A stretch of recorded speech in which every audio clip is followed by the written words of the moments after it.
यसको आधारमा तपाईलाई पक्राउ पुर्जी दिनु पर्दैन तपाईले अन्तिम इच्छा उहाँसँग पूरा गर्नुहुन्छ अन्तिम इच्छा भएन एकजनासँग अन्तिम इच्छा भने तपाईले कानुनले सल्लाह त्यस्तो शब्द बोल्नुहुन्छ अन्तिम इच्छा भन्ने शब्द बोल्दै हुनुहुन्छ त्यसको शब्द हैन सर नो सर तपाईले बोल्नु भएको अहिले अन्तिम इच्छा भने चाहिँ के हो सर यो भन्नु त तल जानलाई चाहिँ अन्तिम इच्छा भने त त्यही हैन त त्यस्तो बोलिँदैन नि सर डेढ साहब हुनुहुन्छ अन्तिम इच्छा भन्ने हुन्छ सर एउटा पक्राउ गर्न आएको मान्छेलाई अन्तिम इच्छा भन्ने हुन्छ त्यस्तो हुँदैन नि सर त्यस्तो हुँदैन नि सर सर अन्तिम इच्छा एउटा हैन अदालतले दिएको आदेश अदालतले दिएको आदेश अन्तिम इच्छा भन्यो सर एउटा डिएसपीले एउटा पक्राउ गर्न आएको व्यक्तिलाई अन्तिम इच्छा भन्दै हुन्छ उहाँले आजलाई चाहिँ तपाईहरुले चाहिँ एकजोडी कानुन व्यवसाय सल्लाह गरेर जान्छु भनेर भने हैन अन्तिम इच्छाको अर्थ के हो देशब हजुरको नाम के हो रे हजुरको नाम हैन नाम त भन्न मिल्दैन सर देशब नाम मात्रै हैन तपाईको आईडी पनि हेर्ने अधिकार हुन्छ हाम्रो जसकै नाम होइन तपाईको आईडी हेर्ने नि अधिकार हुन्छ अन्तिम इच्छा पर्ने सर अन्तिम इच्छाको अर्थ के हो अदालतको आदेश छ सरकारी वकिलले पठाएको पक्राउ पुर्जी चाहिन्छ त्यो त चाहियो अनि त्यो पनि चाहिएला ठिक उहाँले दिन्छ अन्तिम इच्छा भने चाहिँ के हो सर अहिले हजुरले अन्तिम इच्छा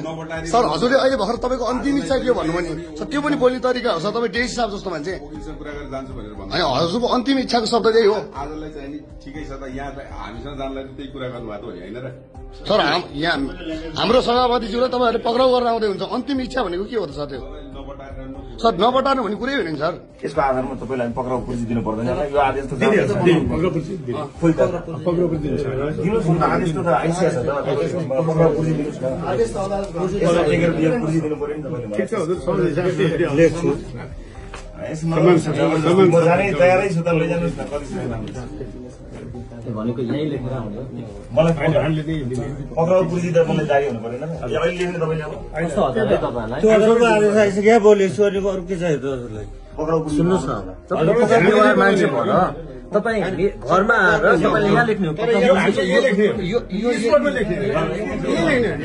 फर्काउनु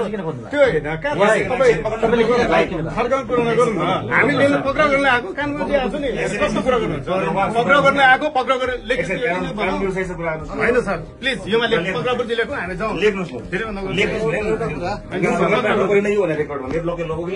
त्यसपछि कानुनमा चाहिँ हाम्रो अगेन्स्टमा जाने ठाउँ छँदै छैन हामीले गल्ती गरेपछि मैले सही गर्नु पर्यो नि मलाई दिनुहोस् न पक्राउ पुर्जी कस्तो अचम्म यार एउटा पक्राउ दिनुहोस् न पक्राउ पुर्जी लेख्नुहोस् दिनुहोस् न भइगयो त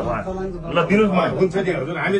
वकिल साहब भोलि कानुनको विपरीत गरेपछि तपाईँ ठोक्नु होला नि त हाम्रो मुद्दा हाल्नु त्यस्तो भन्ने हुँदैन नि म त गइसक्छु नि भोलि ठोक्नुहोस् न पहिला तपाईँ थान्दै अनि पक्राउ दिने मलाई सुन्नुहोस् न सम्मान मलाई सुन्ने अनि हामी सम्मान गर्छौँ पत्र दिनुहोस् न पत्र दिनु न पत्र ए पत्र दिनु न मलाई ए ल भयो पत्र दिनुहोस् भइ त